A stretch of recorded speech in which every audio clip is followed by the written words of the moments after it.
have another genre of music in Pakistan that is really enjoyed by Pakistani people is Qawwali. I don't know whether you've heard about that. Qawwali is performed by a group of about 6 to 10 persons with drums, and it is a semi-mystic form of poetry, and all over the world it is enjoyed. People sometimes go into a trance. You know, it's a very, very powerful form of expression of culture, and some of our renowned Qawwali singers have performed all over the world. And we had a Qawwali performance here in Singapore 2 years back. And we hope to bring another group later this year. We don't have too many restaurants, unfortunately, in Singapore. There are a few. The Coriander Leaf in Clarke Quay. We have Usman's, which has 2 or 3 branches now. We have Pakistani chefs working in many restaurants. But now we are going to open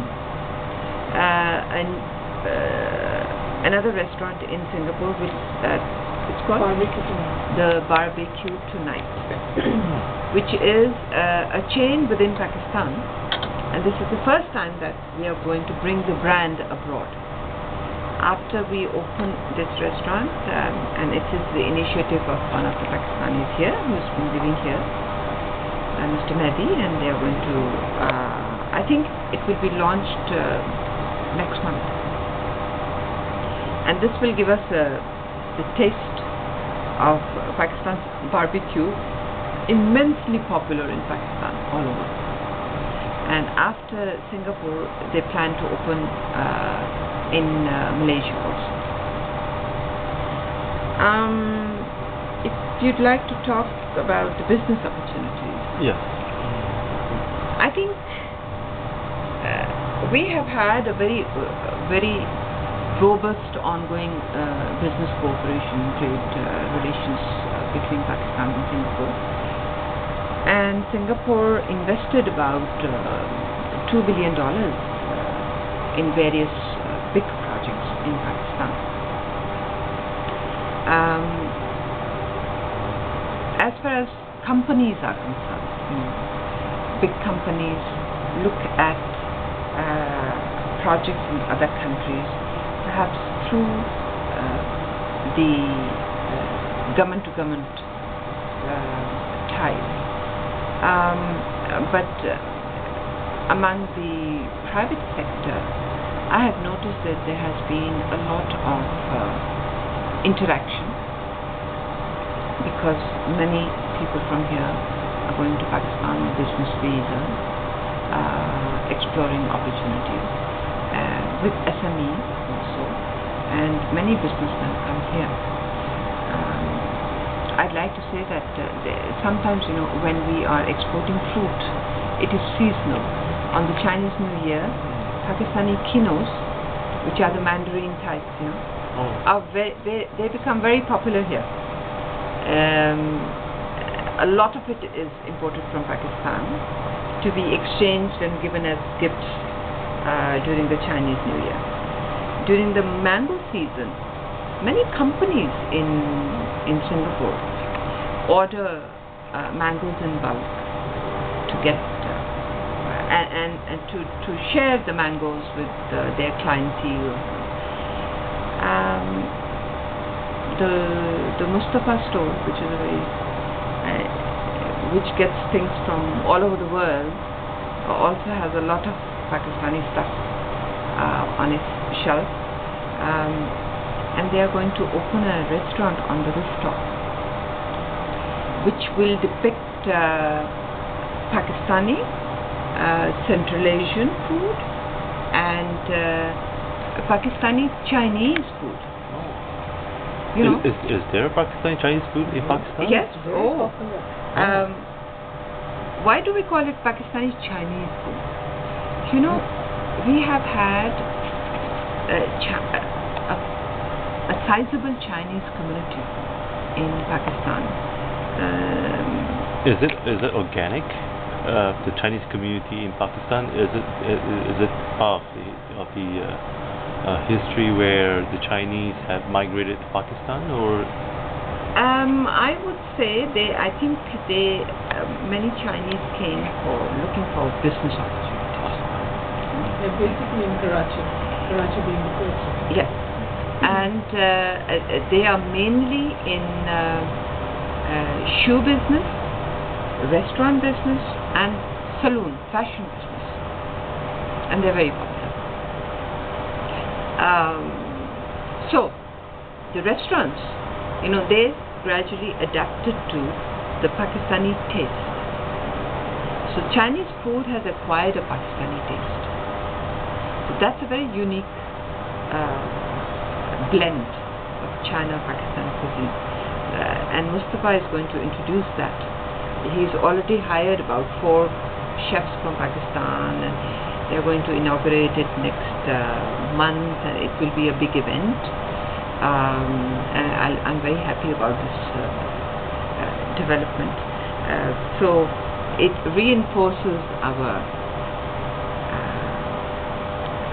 shall we say, traditional relations and friendship with China, not only with China, but Chinese people in this region. Because I think in every country, the Chinese community has developed its own distinct identity. So it is the case in Pakistan.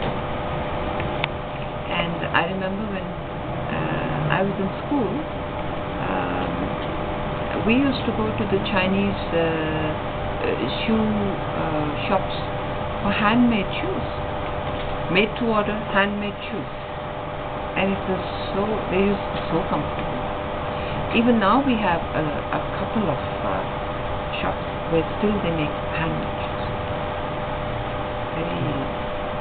Very, very now expensive and exclusive, but they still have their business.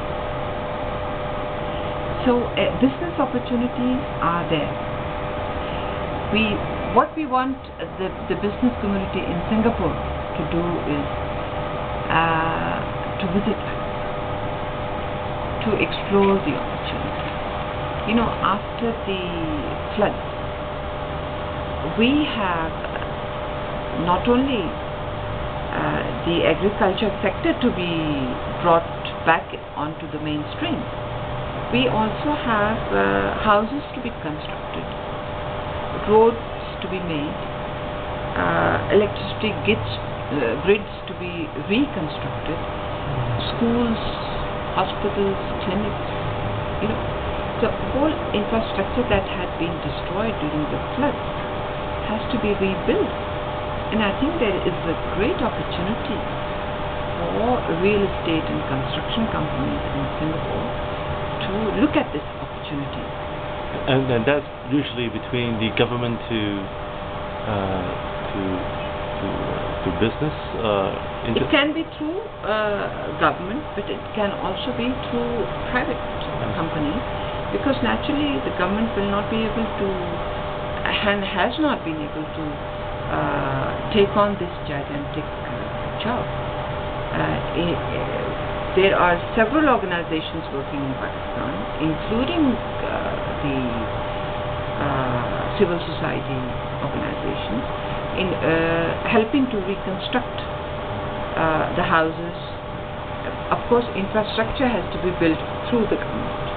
Is there a master plan available for the business community to engage with the Pakistan government, as well as the business opportunities in Pakistan? Mm-hmm. Well, I wouldn't say a master plan, but I would say that every business community needs to look at the opportunities presented in a certain country, and they cannot do it only by sitting abroad. They have to visit the country, the area, to get to know the people, I have seen business companies in Singapore who have been doing business with Pakistani companies for more than 20 years, more than 30 years. I came across a gentleman who is he's an architect, his company, and I was very pleasantly surprised that they have made the plans for the new Islamabad International Airport. We have companies who have invested in banks, in shares, also in we import a lot from Singapore, high technology, petrochemical. What we export to Singapore is more, carpets and food items, and textiles, surgical items, sports goods. What I'm trying to do is to bring the companies of Singapore and Pakistan together to see how they can expand their business to third countries. And they can do it because there are so many companies here in Singapore who are doing business through Pakistan. For example, exporting cement, Pakistani cement. It's the Singaporean company exporting Pakistani cement to African countries.